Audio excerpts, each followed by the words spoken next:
Hola, hola, ¿qué tal, querida familia? Nuevamente acá su hermano y amigo José Núñez en un tremendo episodio de Simplemente Biblia. Dios me les bendiga y me les guarde a todos por allá. Bendiciones de parte de este siervo para con ustedes. Hoy no quiero perder tiempo, familia, porque la cosa se me va a poner bien extensa, porque hoy religión u obediencia parte 3, y hoy estaremos hablando de la inmortalidad del alma, familia, del estado de los muertos. ¿Qué pasa con esa teoría que tienen muchos por ahí de decir que, bueno, que el infierno, el cielo, que el purgatorio, en fin, todo eso que el ser humano le cuesta aceptar y tiene un principio, ¿no? Tiene una historia que ahorita a la luz de la Biblia la vamos a ver. Así que vámonos, Biblia en mano, y vamos a estudiar, porque hoy vamos a conocer términos tanto en hebreo, Antiguo Testamento, como en el griego, en el Nuevo Testamento. ¿Está bien? Así que vamos a ponernos las pilas, familia, en el nombre del Padre, del Hijo y del Espíritu Santo, que nos dirija, ese maravilloso Espíritu Santo que nos corrija, que nos ayude a salir del error. En el nombre de Jesús, amén, amén y amén. Y vámonos desde ya con esa mentira popular que tomó el mundo religioso y la hizo una doctrina. Y esta mentira popular se estableció en el Génesis, en el capítulo 3, cuando la serpiente antigua, que se llama el diablo y Satanás, le dijo a la mujer, y esta es la primera mentira registrada en las Escrituras, cuando dice el capítulo 3, el verso 4, entonces dijo la serpiente a la mujer, ciertamente no moriréis. Ahí está. Esa es la primera mentira registrada en la tierra para Adán y a Eva. Bueno, en este caso se lo dijo a Eva, que no moriréis. Y de allí parte el asunto de que la gente no acepta el hecho cuando una persona muere, y tienden a creer en filosofías griegas de pensar y decir, bueno, si fue buena, se fue al cielo, papá Dios, recíbelo y no sé qué, y que Dios lo ponga en su santa gloria. Y ahí vienen en la multitud de dichos, canciones y demás, para dar a pensar y entender, no, bueno, murió el cuerpo, pero su alma se va al descanso. No, eso es, familia, déjeme decirle, filosofía griega. Y ahorita le digo en qué año surgió todo este asunto. ¿Está bien? Ahora, quiero que entendamos hoy, a la luz de la Biblia, de cuántas cosas está compuesto el ser humano. Y vamos a ver dos textos. El primero lo encontramos en Génesis capítulo 2, el verso 7. Y por supuesto voy a hablar de la creación del ser humano. ¿Está bien? Entonces Jehová Elohim, o Dios, moldeó al hombre de la tierra roja e insufló, sopló en su nariz aliento de vida, y el hombre llegó a ser un alma viviente. Ahí está por primera vez, ¿verdad?, lo que aparece en hebreo para alma, la palabra nefesh, que ahorita la vamos a ver más adelante y se va a repetir en multitudes de versículos para que ustedes entiendan cómo la palabra hebrea no se contradice, porque ese es el asunto con diferentes denominaciones evangélicas y católicas que contradicen las escrituras, y la Biblia, por supuesto, no se contradice. ¿Está bien? Entonces vamos a ver los dos elementos, ¿no? Dice, y moldeó al hombre de la tierra, ¿no? O sea, agarró el muñequito de barro, ¿verdad? Agua con barro, por supuesto, y después insufló, o sea, sopló aliento de vida, dice la Biblia. Entonces vemos que hay ¿cuántos elementos? Hay dos: polvo de la tierra y aliento de vida, el que da Dios para que la persona pueda vivir. ¿Está bien? Si aquí hay dos elementos, al morir, esto es cuando se da la vida, al morir deberían haber dos elementos también, no tres. ¿Está bien? Así que en Eclesiastés, vámonos a Eclesiastés, que es el que habla de la muerte. Tienen que haber dos elementos, porque si hay tres, por supuesto, se contradice las escrituras. ¿Está bien? Eclesiastés, el capítulo 12 y el verso 7. Mira cómo lo dice. Eclesiastés, capítulo 12, el verso 7 dice: y el polvo vuelve a la tierra de donde procede, y el espíritu retorna a Elohim que lo dio, a Dios que lo dio. Entonces, ¿cuántos elementos hay aquí en Eclesiastés? Dice, el polvo vuelve a la tierra, el barro, el muñequito, porque es de barro, de polvo, ¿verdad? Y el espíritu vuelve a Dios. ¿Cuántos elementos hay? Hay dos. Si creemos en la inmortalidad del alma, que es la mentira que el diablo le estableció a Eva, no moriréis, ¿dónde está? En Génesis 2, cuando creó al hombre, y ¿dónde está cuando el hombre muere? Deberían haber tres entonces. Y esto es algo que nadie puede explicar. Nadie puede decir, no, bueno, ¿qué van a decir? Si aquí hay dos elementos, familia, polvo de la tierra y el espíritu. Si hay tres, aceptando la filosofía griega de Platón y luego después de Aristóteles, entonces aquí debería decir, y el alma queda por ahí divagando, o el alma va para allá o va para acá. ¿Me entienden lo que le quiero decir? Yo me tengo que apegar a lo que diga Dios en su palabra. Por eso le titulo a esto religión u obediencia. O usted se apega a su religión y piérdase, como dice Pedro, o obedecemos lo que Dios dice en su palabra. Así de sencillo, familia. Esto no es un asunto de quién tiene la razón o quién no la tiene. Esto es un asunto de tomar conciencia y de aceptar lo que Dios dice en su palabra. Amén. Ese es el primer sentido de esto. ¿Por qué? Porque entonces ahorita ustedes pudieran estar pensando en múltiples versículos que habla del alma. Y vamos a ir a uno, porque no crean que no voy a estudiar. Ya lo estudiamos. Y miren el primero. Primera de Reyes, capítulo 17. Esta es una historia tremenda que le sucedió a Elías. Primera de Reyes, capítulo 17, verso 21 y 22 dice: luego se tendió 3 veces sobre el niño y clamó a Jehová diciendo: oh Jehová, Dios mío, te ruego, haz volver el alma de este niño a él. Y él se advirtió, y Jehová escuchó la voz de Elías, y el alma del niño volvió a él y revivió. ¡Ay! Ahí está, mire, ahí el alma volvió. Ay, familia, hay que estudiar el hebreo. Y en hebreo, cuando dice haz volver el alma, la palabra alma viene de la palabra nefesh.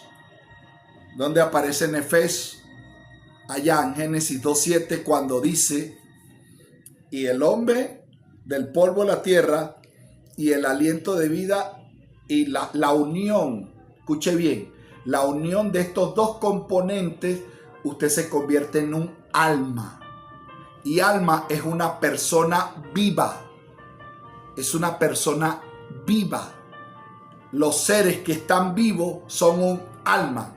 ¿Cuándo dejamos de ser alma? Cuando morimos. Dejamos de ser un nefesh. ¿Por qué? Porque hay la separación entre el cuerpo y el espíritu, como lo vimos ya en Eclesiastés. ¿Ve? Entonces, cuando aquí dice que Elías le dijo: Señor, hazle volver a la vida, o sea, vuélvelo a la vida. Por eso el 22 dice: y volvió a la vida. O sea, la palabra nefesh, alma. ¿Ve? Revivió, resucitó. Ese es el punto, familia. Porque si yo acepto esa filosofía, que dicho de paso en el año aproximadamente 400 antes de Cristo, surgió Platón con esa ideología, esa filosofía de decir que estamos compuestos de tres, que el cuerpo, que era la materia que iba a la tierra, que el espíritu o el aliento de vida iba a Dios, pero que teníamos un tercer ente que era el alma, dando por sentado que es inmortal, que no muere.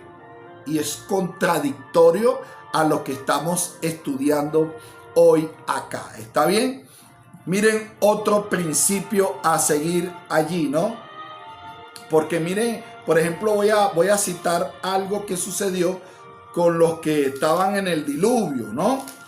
Cuando Dios mandó el diluvio a la tierra, creo que Génesis capítulo 7, no, sí, capítulo 7, si no me equivoco, sí, el verso 22. Miren cómo lo dice esta manera. Génesis capítulo 7, verso 22. Todo lo que respiraba espíritu de vida, con sus narices, todo lo que estaba seco, murió. Todo lo que respiraba, la palabra nefesh, o sea, todo en lo que había vida, murió.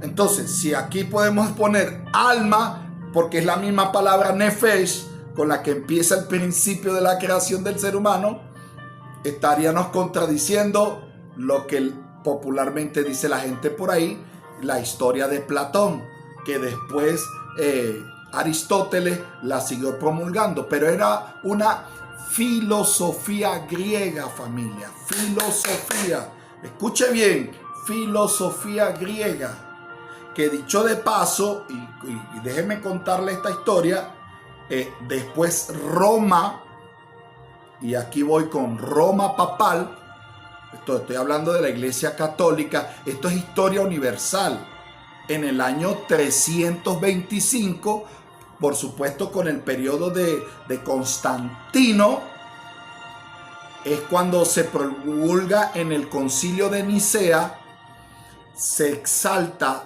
a María, la mamá de Jesús. Y digo María con mucho amor y cariño porque fue una excelente madre, fue un ejemplo de mamá porque Jesús no fue al colegio. Y donde aprendió a leer, a sumar, a restar y todo ese asunto fue con María. Pero más que eso, aprendió los principios y valores que rige a la sociedad de hoy. Las normas del buen hablante, de buen oyente, de respeto, de buenos días, de buenas tardes.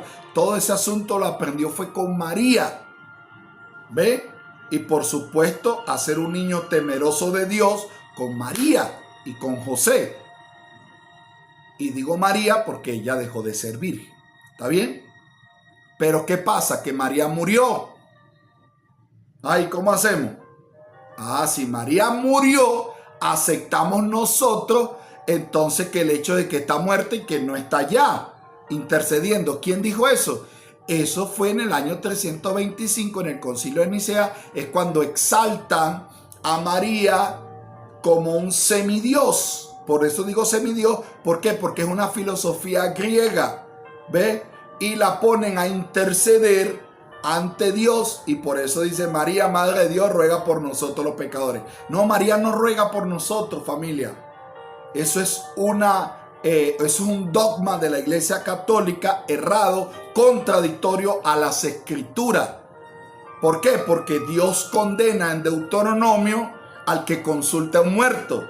Y si creemos que la Biblia dice que María murió, ¿cómo es entonces que ahora podemos consultar a un muerto? ¿Y por qué dije anteriormente que es una filosofía griega? Porque los griegos creían en esas mitologías de Zeus, Poseidón, Ares, todos esos dioses, ¿no?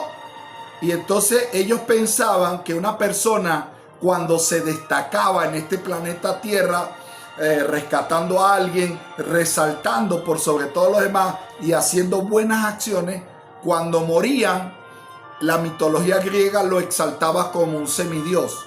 Estudien la historia de Patroclo, de Hércules y toda esa filosofía griega, esa es mitología griega. Entonces esa mitología la convirtieron en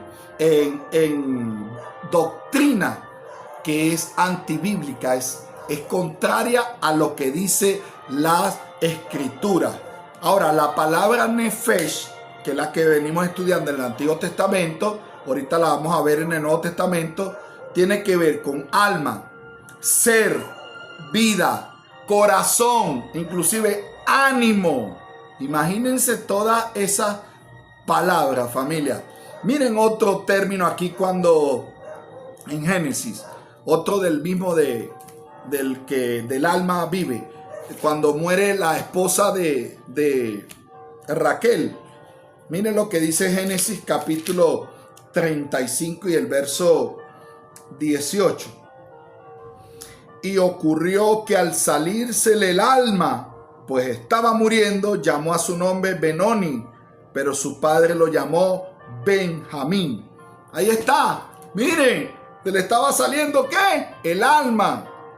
No, familia, si vamos al hebreo, ahí la palabra alma es nefesh. Nefesh estaba muriendo, estaba haciendo separación entre el cuerpo y el soplo de vida o el espíritu de vida de Dios. Era muriendo. ¿Está bien? Habiendo separación. ¿Por qué digo esto? Porque si creemos que el alma es inmortal, mire lo contradictorio. Y aquí voy otra vez con Nefesh en Ezequiel. Vámonos a Ezequiel, capítulo 18. Mira lo que dice Ezequiel, capítulo 18, del verso 4.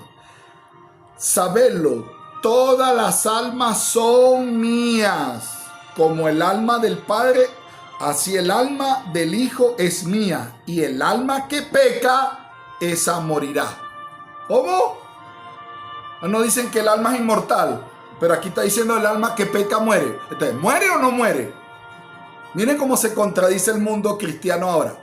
Aquí dice que muere, pero ya dicen que no, que anda por ahí o que va a un purgatorio. También otro dogma de la Iglesia Católica, el purgatorio, donde van a expurgar los pecados. No, eso no existe, eso no es bíblico y es contradictorio a esto. ¿Está bien? Y por supuesto es contradictorio a Eclesiastés 9, que ahorita vamos a ir allá para ver algo interesante. Mira el verso 20. El alma que peca, esa morirá. El Hijo no llevará el pecado del Padre, ni el Padre llevará el pecado del Hijo. La justicia justo será sobre él y la impiedad del impío recaerá sobre él. Y esto le doy un dato extra aquí. Este también es un texto para nuestros hermanos, con todo respeto, los mormones. Que los mormones piensan y creen que yo me puedo bautizar por un familiar que ya murió. Ejemplo, yo puedo salvar el alma de mi papá que ya murió. Y entonces voy y me bautizan a mí, pero nombran a mi papá. Aquí está diciendo que no, familia. Aquí está diciendo la justicia del justo será sobre él. Ni el Padre llevará el pecado del Hijo, ni el Hijo llevará el pecado del Padre. O sea, lo está diciendo el texto, familia. Y por eso lo vuelvo a poner ahí en pantalla.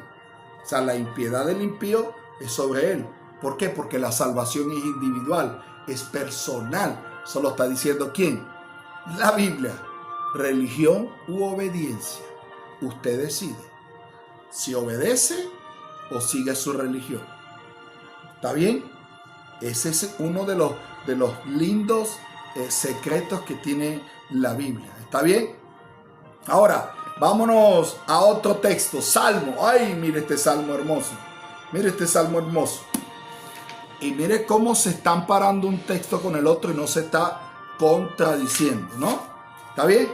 Salmo 146. Salmo 146, versículo 4. Ay, familia. Agárrense aquí con esto. Sale su espíritu y vuelve al polvo. Ese día perecen sus planes, dice la mía. ¿Qué le parece?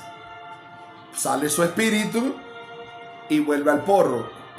¿Cuántos elementos hay? 2. ¿Sí o no? Y ese día perecen sus pensamientos. Entonces, ¿cómo es que si el alma anda por ahí, anda que sin pensamiento? Andan sin pensamiento, sin planes. Entonces, ¿cómo es que anda por ahí? ¿Haciendo qué? Va a pasar por un purgatorio. Pero si no lleva ni planes, no lleva pensamiento, no lleva nada, familia. Otro. Vámonos al Salmo 69. Salmo 69. Versículo 1. Salmo 69, 1 dice: sálvame, Elohim, o sea, Dios, porque las aguas han entrado hasta el alma. La palabra nefesh. ¿Y sabe qué significa aquí nefesh? Significa garganta. O sea, las aguas han entrado hasta mi garganta. ¿Ve? Así se estudia la Biblia, familia. Sin contradecirla. Sin decir algo que ella no ha dicho. O sea, sin salirse fuera del contexto y volverlo después un pretexto y una doctrina. Porque así no es, familia.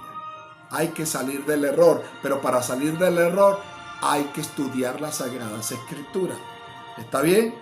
Miren otro. Vámonos a Jeremías capítulo 11. Vamos a ver Jeremías capítulo 11 y el versículo, déjenme llegar a él, 11, el versículo 21. Mire esto tan tremendo. Por lo tanto, así dice Jehová acerca de los hombres de Analó, que procuraron tu alma, diciendo: no profetices en nombre de Jehová, no sea que mueras por nuestra mano. Ahí está. ¿Qué le estaban diciendo a Jeremías? Deja de profetizar, chicos, porque si no, vamos por tu vida. La palabra nefesh. O sea, lo que querían era matar, quitarle la vida, el alma. O sea, matarlo. Por eso que alma se refiere a estar vivo. ¿Está bien? Mire cómo dice aquí. Vámonos a otro ahí. Segunda de Reyes. Mire cómo la Biblia, un poquito aquí, un poquito allá. ¿Ve? Así dice Isaías. Segunda de Reyes capítulo 1 y el verso 14. Segunda de Reyes capítulo 1 verso 14 dice: he aquí fuego de los cielos ha descendido y ha consumido a los dos anteriores capitanes de 50 con sus 50. Ahora pues, que mi vida sea de valor ante tus ojos. ¿Qué está diciendo aquí? Ay, Señor, que mi vida sea de valor. Mi vida. ¿Y cuál es la palabra hebrea ahí? Nefesh. ¿Está viendo? Alma. Que mi alma te sea de valor. Que mi vida, familia. ¿Ve? Por eso dijimos alma, vida, corazón, garganta, ánimo, ser. Esto es lo que usted tiene que entender hoy, familia. No es nada fácil esto es lo que le estoy diciendo. Porque entonces uno pierde el sentido de que, ay, ahora, y mi familiar que ya murió, que no sé qué.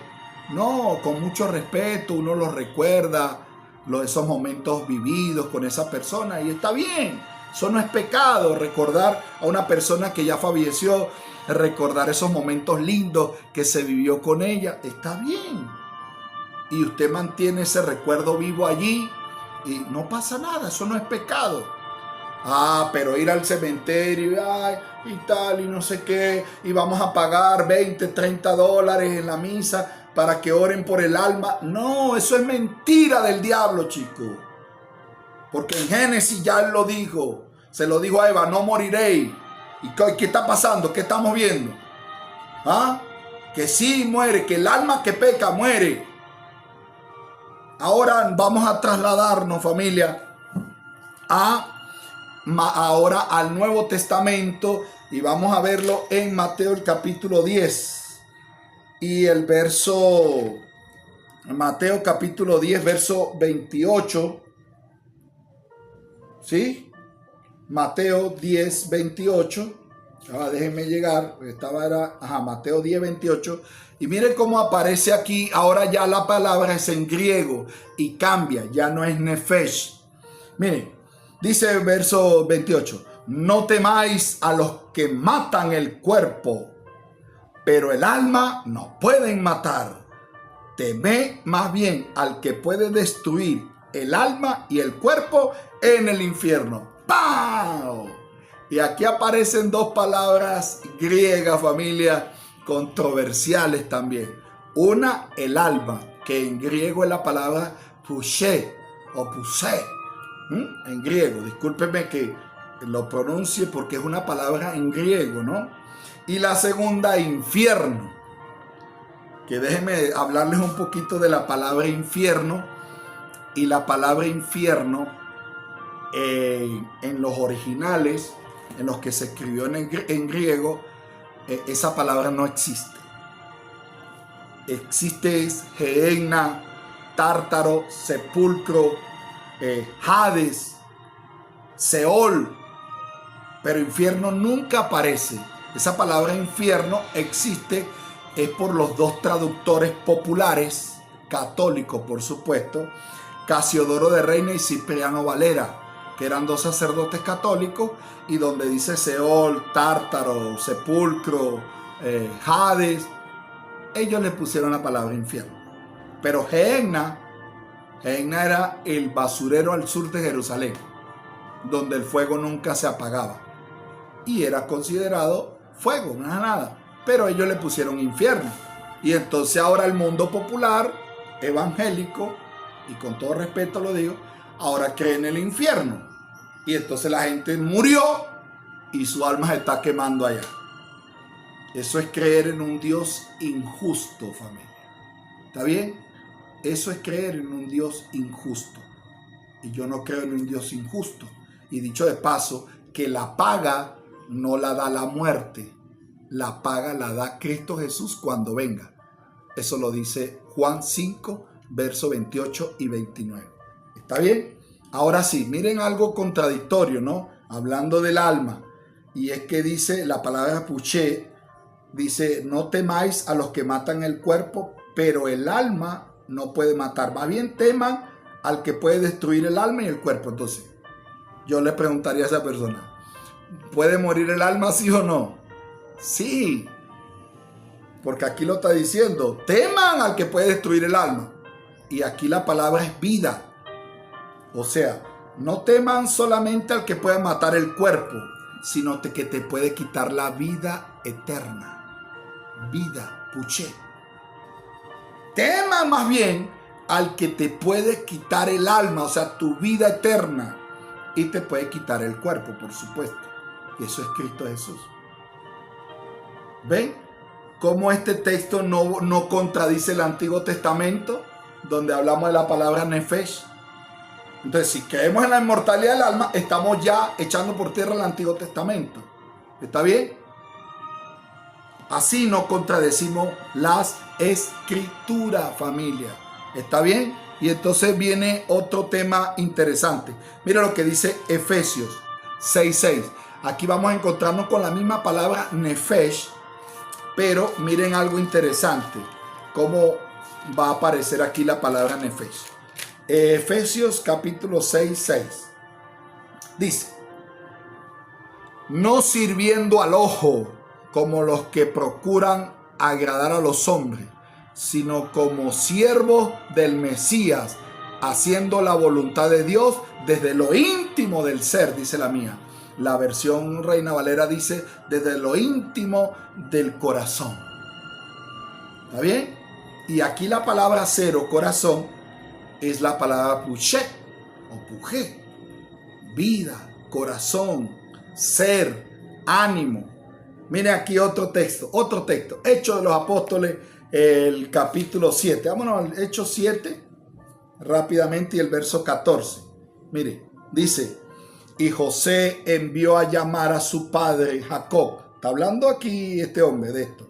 Y a toda la familia. Y en número de 75 puché. 75 almas. 75 personas. 75 vidas. Alma. Esa es la palabra. Otro ahí mismito. Hechos capítulo 14. El verso 2. Aquí la palabra puché va a hablar de mente. Mire cómo lo dice.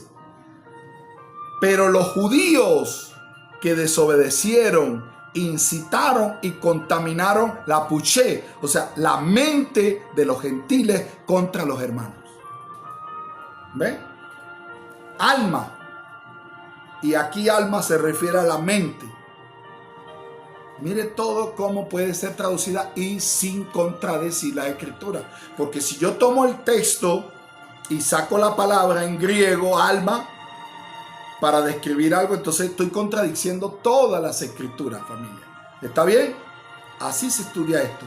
Ahora, yo quiero otro texto interesante para ver esto que está en Eclesiastés. Miren lo que dice Eclesiastés, el capítulo 9. Vámonos a Eclesiastés 9, verso 5. Porque los vivos saben que han de morir, pero los muertos nada saben ni tienen más recompensa, porque hasta su memoria es puesta en el olvido. Ya va, disculpe un momentico. Los muertos que saben, no saben nada. ¿Y su memoria? ¿Qué pasó con su memoria? Y entonces, mira lo que sigue diciendo. Verso 6. Vamos a estudiar. Verso 6. Han perecido con su amor, con su odio, con su envidia, y nunca más tendrán parte alguna en todo lo que se hace debajo del sol. Ya va, disculpe. ¿No tendrán parte a dónde? ¿A dónde, familia? Debajo del sol. ¿Y qué es lo que está debajo del sol? Todo el sistema, el universo. Ay, entonces, ¿y el alma no se va por ahí? No, aquí está diciendo que no, porque no hará nada debajo del sol. ¿Ves? ¿Por qué? Porque la persona cuando muere va a un sepulcro. Listo. El polvo a la tierra, al sepulcro, y el espíritu vuelve a Dios. Y ya, se acabó todo hasta que venga Jesús. Y dictame si va para arriba o se va a quemar en un fuego en la tierra, no debajo de la tierra. Porque eso me lo muestra Apocalipsis 20. ¿Está bien? De que se van a quemar en un lago de fuego. Esa es la muerte segunda o la muerte eterna. Y va a ser de acuerdo a sus pecados. ¿Está bien? Así se estudia la Biblia. Mire lo que va a decir ahora el verso 10. Ahí mismito, Eclesiastés 9:10. Todo cuanto hayas a hacer tu mano, hazlo con tu fuerza. Porque en el Seol, ¿dónde? En el Seol, ¿a dónde vas? No hay obra, no hay propósito, no hay conocimiento, no hay sabiduría.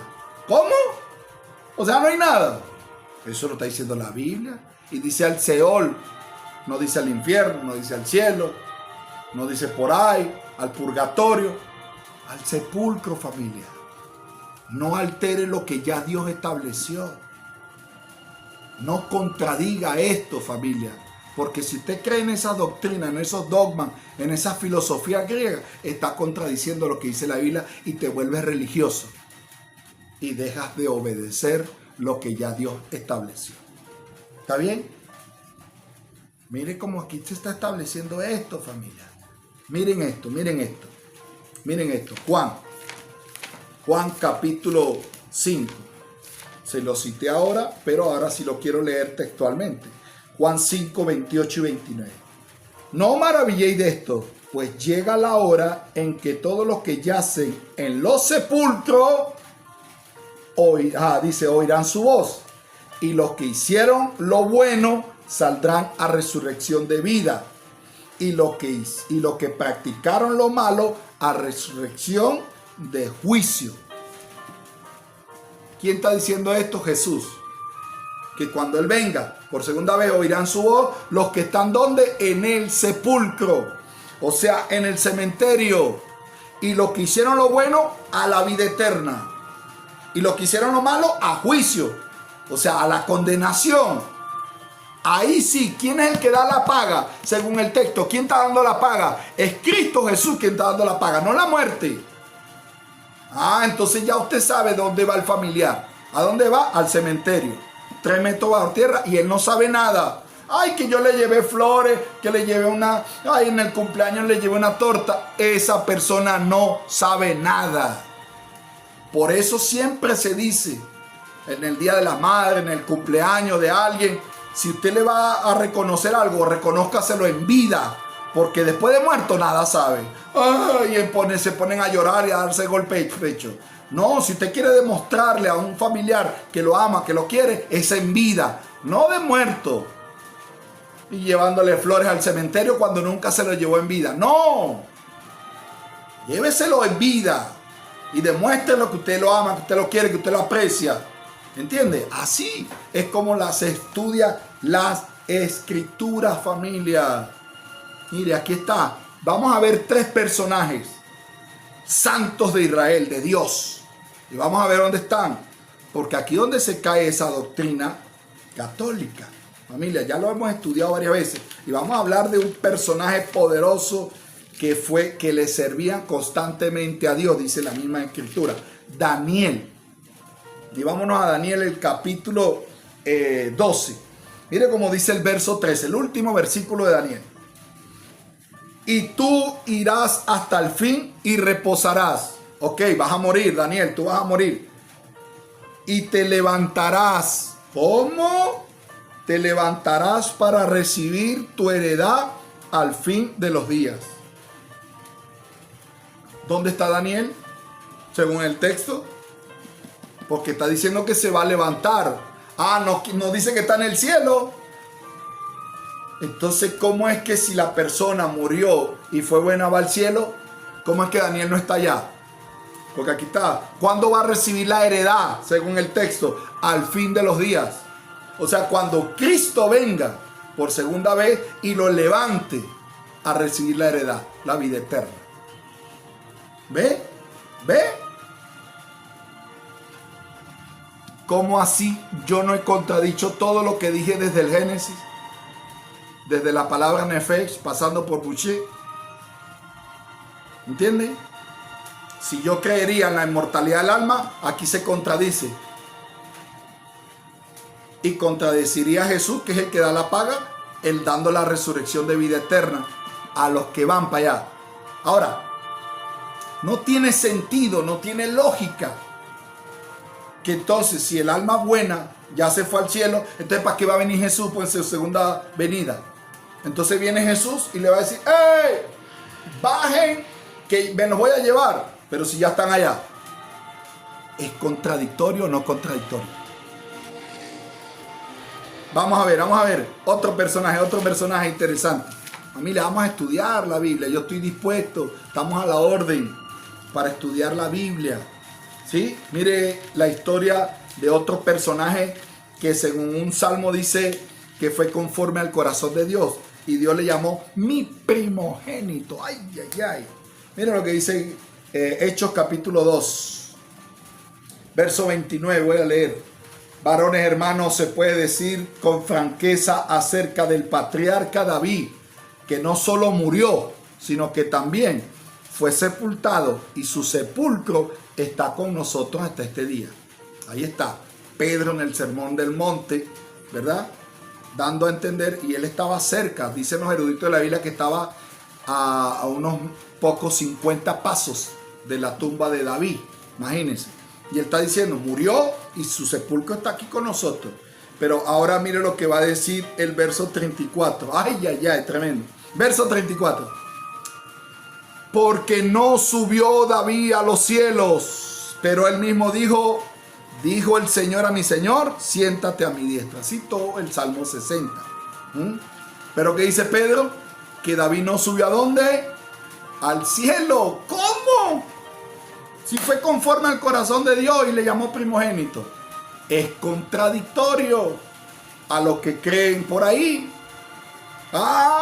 Pero si fue bueno y va al cielo. No, no fue al cielo. Está en un sepulcro esperando que Jesús lo resucite y le dé la heredad. No es la muerte, es Jesús. ¿Está bien? Así se estudia esto. José, ¿y qué hacemos con la parábola que aparece en Lucas del rico y Lázaro? Vámonos para allá, chicos. Vámonos para allá. Esta es una historia es una fábula, es un cuento, no es algo literal, porque si es literal ya contradice todo esto. Y aparte, mire esto, que esto está tremendo, porque se vuelve contradictorio en multitudes, porque mire, vamos a ver la historia. Lucas capítulo 16. Y dice el verso, el rico y Lázaro que murió. Vámonos con el verso 22 de una vez. Vamos a entrar en materia. Sucedió entonces que murió el mendigo y fue llevado por los ángeles al seno de Abraham. Y murió también el rico y fue sepultado. ¿Sí? Ojo, apareció una primera palabra, fueron sepultados. Mire, murió el rico y fue sepultado. Y el mendigo fue llevado por los ángeles al seno de Abraham. Hoy aparece Abraham. Vamos a ver, verso 23. Y alzando sus ojos en el Hades, puede decir infierno, estando en tormento, ve a quién, a Abraham desde lejos y a Lázaro en su regazo. ¿Cómo es que desde el infierno se puede ver para el cielo y desde el cielo para el infierno? Si la Biblia dice que allá habrá gozo, que ya no habrá lágrimas, ¿verdad? Como una mamá viendo a su hijo quemándose en el infierno y pueda estar feliz y contenta. ¿Ves cómo es contradictorio? Si pusiéramos esta historia literal, entonces se contradice todo el evangelio y el gozo de la vida eterna. Otra cosa, vimos a Abraham, ya vamos a ver dónde está Abraham, porque Hebreos 11 lo va a decir. Pero mire otra cosa, se ve, ¿no? Y ahora se va a entablar conversación entre el infierno y el cielo. Dice el verso 24, dando voces diciendo, Padre Abraham, ten misericordia de mí y envía a Lázaro para que moje la punta de su dedo en agua y refresque mi lengua, porque estoy atormentado en estas llamas. Ahí está dando a entender que allá todavía se siente la necesidad de agua. Si se siente la necesidad de sed, se siente la necesidad de hambre. O sea, se puede comer, se puede tomar agua. Es contradictorio. Y de paso, mandar el alma, ¿no? Vaya, Lázaro. Y entonces hay una comunicación. Es contradictorio, familia. Todo es contradictorio a las Sagradas Escrituras. ¿Por qué? Porque aquí es donde viene la enseñanza de Jesús para con ellos, los fariseos, que eran amigos del dinero. Y por eso Jesús les surre con esta parábola. Lean el versículo 14 para que vean que era una parábola y Jesús estaba haciendo, voy a decirlo de esta manera, de repente sarcástico. ¿Por qué? Porque lo querían ridiculizar a Jesús. Y Jesús le da una linda enseñanza. Pero mire lo que sigue diciendo aquí. Voy al verso 29. Pero Abraham dijo a Moisés, Abraham le dijo a Moisés y a los profetas tienen, óiganlo. Pero él le dijo, no, padre Abraham, pero si alguno llegara a ellos de los muertos, se arrepentirán. Pero le dijo, si no oyen a Moisés y a los profetas, tampoco se persuadirán si alguno se levantara entre los muertos. ¿Se levantara entre qué? Entre los muertos. ¿Y por qué está diciendo esto? Porque lo está diciendo en conmemoración a lo que iba a pasar con Lázaro, literalmente su mejor amigo, que murió y a los 4 días fue resucitado, fue levantado de entre los muertos. ¿Y qué pasó? ¿Le creyeron? ¿Le creyeron a Lázaro y a Jesús? No. Lean Juan 11. Como dice al final que lo querían hasta matar a ellos. Creo que el capítulo 12 lo dice. Querían matar también al pobre de Lázaro. ¿Por qué? Porque no creyeron en esto. Y aquí está hablando de levantarlo entre los muertos, no de bajarlo del cielo. Y esto es contradictorio si yo lo pongo literal con Hebreos 11, papá. Vámonos a Hebreos 11. Mire, qué rico, qué rico. Y así es que me gusta estudiar la Biblia a mí, familia. Así, sin contradecir las Escrituras. Hebreos capítulo 11 dice, verso 8. Por la fe Abraham, siendo llamado, obedeció para salir al lugar que iba de recibir por herencia y salió sin saber a dónde iba. Por fe habitó en tierra prometida como en tierra ajena, viviendo en tiendas con Isaac, Jacob, coheredero de la misma promesa. Ahora ya estamos sumando a Abraham, a Isaac y a Jacob. Están los tres. Pero ¿cuál era la promesa que ellos querían? Dice el verso 10. Porque esperaban la ciudad que tiene fundamento, cuyo arquitecto y constructor es Dios. ¿Qué estaban esperando ellos? La nueva Jerusalén. La vida eterna en la nueva Jerusalén. Ahora miren lo que dice el verso 13. El verso 13 es clave. Anótelo, subráyelo. Verso 13. Conforme a la fe murieron todos estos. No, escuche bien, no habiendo recibido las promesas, sino mirándola de lejos, creyéndola, saludándola, confesando así que eran extranjeros y peregrinos en la tierra. ¿Qué está diciendo aquí? Que no habiendo recibido, ¿qué cosa? La promesa. ¿Cuál promesa? La ciudad cuyo arquitecto y constructor es Dios. Entonces, ¿dónde está Abraham? Está en el sepulcro, esperando ¿qué? Oír la voz de Jesús y resucitar para vida eterna, para ir a la vida eterna. ¿Qué le parece? ¿Ve cómo contradice este texto a la historia?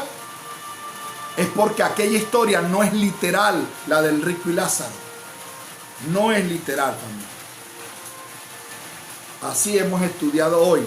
Quiero terminar con un último pasaje. Santiago, capítulo 2, verso 26. Porque así como el cuerpo sin el espíritu está muerto, así también la fe sin obra está muerta. Él se está refiriendo a la fe y nombra dos cosas, cuerpo y espíritu. ¿Y el alma qué pasó? ¿Y el alma qué pasó? No está. Cuerpo y espíritu. Estamos compuestos de dos cosas, familia, no de tres. ¿Está bien? Así que un familiar tuyo que haya muerto, él está descansando. Un amigo tuyo que haya muerto, está descansando en el sepulcro, en el polvo. Para ser levantado, ¿cuándo?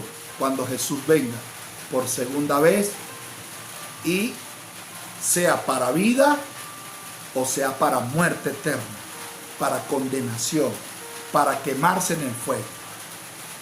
Así se explica las Escrituras sin contradecir la familia. Y así podemos decir hoy, ¿qué vas a hacer ahora con esta gran verdad que has conocido? ¿Vas a seguir en el error en tu religión o vas a salir del error para empezar a obedecer a Dios? Ahí es donde te hago la invitación a que tú decides. Ya no depende de Dios, porque Dios ya habló. Porque hoy hemos citado solamente las Escrituras. Por eso este canal se llama Simplemente Biblia, familia. Más nada. Usted decide si acepta o no. Y yo, como siempre, hago mi invitación. Aquí estamos dispuestos a estudiar las Escrituras cuando ustedes quieran, como ustedes quieran, en el momento que ustedes quieran, en la comodidad de su casa, o por WhatsApp, vía internet, como sea, videollamada, por Zoom, y estudiemos las Escrituras. Si yo estoy equivocado, vengan a mí y traten con la Biblia de sacarme del error. Yo estaré dispuesto a estudiar con ustedes las Sagradas Escrituras, pero no contradigan las Escrituras. ¿Está bien? Así que Dios me les bendiga y Dios me les guarde y a obedecer a Dios. Amén. Chao, chao.